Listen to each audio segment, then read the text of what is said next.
রাগ হয়ে যায় না উত্তরার মানুষ, ঘন্টার পর ঘন্টা ডাক্তারের কাছে সিরিয়াল দিতে পারি, লম্বা লম্বা ভিজিট দিতে পারি, কিন্তু কোরআন, হায় হায়, কোরআনটা বুকে চাইপা ধরে একবারও বলতে পারি না মালিক শুনছি এর ভিতরে নাকি শেফা রাখা আছে, ওয়ানুনাজ্জিলু মিনাল কুরআনি মা হুয়া শিফা, কোরআনের ভিতরে শেফা রাখা আছে। ও মালিক, তোর কোরআন শেফা দিয়ে করবে তো করবেটা কি? তোর কোরআনের শেফার প্রয়োজনটা কি? আমি আরোগ্যতা চাই, আমি রোগে ভরা, আমার আরোগ্যতার প্রয়োজন। ও মালিক, কোরআনেরটা আমার ভিতরে ঢুকায়া দে না। একজনও তো এই মজমায় নাই। রাগ হয়ে গেলেন আমার কথায়? একবারও তো আজ পর্যন্ত কোরআনটাকে বুকে চাইপা ধরা এই কথা বললাম না যে মালিক কোরআনের শেফা আমার ভিতরে দিয়া দে, আমি শেফা চাই। আমাদের জন্যই তো দিছিলেন। তো কোরআনের মহাব্বত, আলেম ওলামার মহাব্বত, সত্য এটাই। একটু আগেও আমি বলে আসছি, এই উম্মতকে ডাইরেক্ট আল্লাহ জাহান্নামে পাঠাবে না। এই উম্মতের মর্যাদা অনেক বড়, ওটার জন্য আলাদা একটা মজলিস চাই, দীর্ঘ লম্বা একটা সময় চাই। তাহলে আপনাদেরকে শোনানো যাবে যে এই আমাদের দাম কত। আমরা তো দামই জানি না, কাম জানবো কোত্থেকে? এই উম্মতের মর্যাদা কত বড়। এই উম্মতকে ডাইরেক্ট জাহান্নামে পাঠাবে না আল্লাহ, ফয়সালা হবে। কিন্তু আল্লাহ বলবে না, যেমন আসামি ধরা হয় প্রথমে থানায় নেয়, তারপরে কোর্টে চালান দেয়, এই উম্মতকে ডাইরেক্ট পাঠাবে না, এক রাস্তায় নিয়ে দাঁড় করায় দিবে। ওই রাস্তা, যে রাস্তা দিয়ে এই হক্কানি আলেমরা জান্নাতে যাবে। যখন ওইখানে যাবে তো আল্লাহ সবাইকে বলবে যে যাকে চিনো ধরো। তখন যে যাকে চিনবে তাকে ধরবে। হুজুর কোথায় চললেন? জান্নাতে। ফয়সালা হয়ে গেছে। আমাদের তো দুযোগে হয়ে গেছে।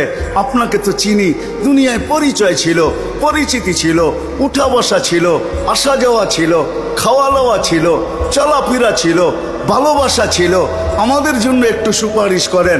শুনছি আপনারা নাকি সুপারিশ করলে আল্লাহ গ্রহণ করবে। কেননা সুপারিশকারী তিনজন, নবীরা, ওলামারা এবং সুহাদারা, শহীদরা, তিন স্তরে তিন ব্যক্তি সুপারিশ করতে পারবে। আমাদের জন্য একটু সুপারিশ করেন। কসম খোদার, আজকেও ওলামায়ে কেরাম আমাদের হিতাকাঙ্ক্ষী, যদিও আমরা ভাবি না। আমরা আপনাদের হিতাকাঙ্ক্ষী, কসম খোদা। আমি দুনিয়া ঘুরে বলতেছি আপনাদেরকে, বাংলাদেশের আলেমরা হিতাকাঙ্ক্ষী, তার চেয়ে বড় হিতাকাঙ্ক্ষী কেউ নাই। আপনি জানেন না, হাজারো আলেম রাত্রে ঘুমের থেকে ওঠে, যাদের ঘুম হয় না ঘুমের থেকে ওঠে আর মুসল্লায় যায় আর চিৎকার দেয়, সবকো সোনে মে মজা, হামে রোনে মে মজা। সারা দুনিয়ায় ঘুমে মজা পায়, আমরা কান্নায় মজা পাই। আমি হাদিসে কুদসি দিতেছি, আল্লাহ নিজেই বলছেন লাউলা মাশাইখা রুক্কা, এই আল্লাহওয়ালারা যদি না থাকতো, লাজালতুস সামা হাদিদা ওয়াল আরদা সাফসাফা, আকাশ লোহার, জমিন তামার। ওমা আনজালতু মিনাস সামাই কাতরা, আকাশ থেকে একটা বৃষ্টির ফোঁটা না। ওমা আমবাততু মিনাল আরদি হাব্বা, জমিন থেকে একটা শস্যের দানা না। বাল আনজালতু আলাইহিমুল আযাবা সাব্বা, একের পর আযাব দিয়ে আমি ধ্বংস করে দিতাম। হায় হায়, কয়েকদিন আগেই তো আফগানিস্তানে ভূমিকম্প আসছিল, ঠিক না? কত ছিল পয়েন্ট? কত ছিল? আরে বলেন না কত? 6.7 ছিল। কিন্তু এরই কয়েকদিন আগে বাংলাদেশে ভূমিকম্প আসছে ডিসেম্বরে 6.1। আমরা অনেকে খবরই পাই না, কেন ওই সময় ফজরের জন্য মসজিদে আসতে ছিল। কেউ খবরই পায় না, খবরই পায় না। অথচ ওইখানে তুফান লাগায় দিয়ে চলে গেছে। আমাদের দেশ নড়ে চড়ে পড়ে না। শতবার ভূমিকম্প আসছে, কোনো বিপর্যয় হয় নাই। আমার বিশ্বাস কোনোদিন হবেও না। কেননা 7.8 আসার পরেও যখন বিপর্যয় ঘটে নাই, আজ থেকে 4-5 বছর আগে আসছিল 7.8 আসছিল 31st নাইটের পরের দিন, কোনো বিপর্যয় ঘটে নাই, ঘটবে না। কেননা এখানে ওই আল্লাহওয়ালারা আছেন যারা রাত্রে ওইটা চিৎকার দেয়, সবকো সোনে মে মজা, হামে রোনে মে। সবার ঘুমায় মজা আসে, আমরা কান্নায় মজা আসে। সত্য এটাই। এই জন্য আসেন, যত বেশি এর সাথে সম্পর্ক, মসজিদের সাথে যত সম্পর্ক হবে, কোরআনের সাথে যত সম্পর্ক হবে, আলেম ওলামার সাথে যত সম্পর্ক হবে, তারপরে আলেম ওলামারা আল্লাহকে বলবে, আল্লাহ আমরা জান্নাতে যাব না। বলবে কেন? কারণ সব আমাদের দেশের মানুষ, পরিচিত মানুষ, এদেরকে দুচোখে দিবেন আর আমরা চলে যাব। আল্লাহর রসুলকে চেহারা দেখাবো তো দেখাবো কি করে?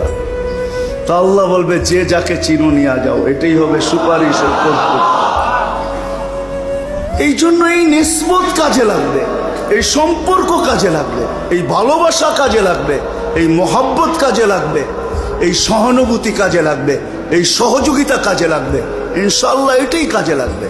ওই দিন দেখবেন দুনিয়ার কোনো বস্তু ওইখানে কাজে লাগবে না, না বংশ লাগবে, না সোসাইটি লাগবে, কিচ্ছু কাজে লাগবে না। এই জন্য দুটা কথাই বলবো। আসেন প্রথমত ভাবি যে আমি যাত্রী, প্রস্তুতি আমার কতটুকু। খোদার কসম যদি ভাবতে পারি, হায় হায় 2 মিনিটও যদি ভাবতে পারি, তাহলে আল্লাহ আমাদের সামনে রাস্তা উন্মোচিত করবে। হয়তো এক সময় দেখব যে ভাবতে ভাবতে মাথার ভিতরে আসছে একটা চিৎকার, আসছে মুখ দিয়া। আমি হাদিসে কুদসি দিতেছি, এই উম্মত যখন ভাবতে ভাবতে ভাবে যখন যে আমার প্রস্তুতি কি, যখন নিজেকে শূন্যর ভিতরে দেখে, যে শূন্যতা দেখে, যে সামনে কোনো প্রস্তুতি নাই, আর মুখ দিয়ে একটা চিৎকার বাহির করে, চিৎকার হায়। তো হাদিসে কুদসি দিতেছি, আল্লাহর বাণী, ইয়া ফালাম্মা তায়াক্কানতা বিল বাওয়ার ওয়া যানানতা আন্নাকা মিন আহলিন নার মানাহতু ইলাইকা রিদওয়ানি ওয়াল্লাইতু ইলাইকা গুফরানি ওয়া কুলতু লাকা লা তাহজান গফারতু লাকা যুনুবা ওয়াল আওসার ওয়া লিআজলিকা সাম্মাইতু নাফসি আল আজিজুল গফফার। আল্লাহ বলে, তুমি চিৎকার দিতে দেরি, আমি রেজার চাদর দিয়ে তোমাকে ঢাকতে দেরি করি না, মাগফিরাতের ভিতরে ডুবাইতে দেরি করি না, ছুটা আইসা পিঠে হাত দিতে দেরি করি না। আর চিৎকার দিয়ে বলি, চিন্তার কোনো কারণ নাই, তোর চিৎকার আমার আরশ কাঁপায়া দিছে। তোর চিৎকার তোর কান পর্যন্ত সীমাবদ্ধ না, আমার পর্যন্ত পৌঁছা গেছে। আমি চলে আসছি, তোর গুনাহ মাফ করে দিলাম, যা, তোর জন্যই আমি আজিজুল গফফার। আসেন একটু ভাবি।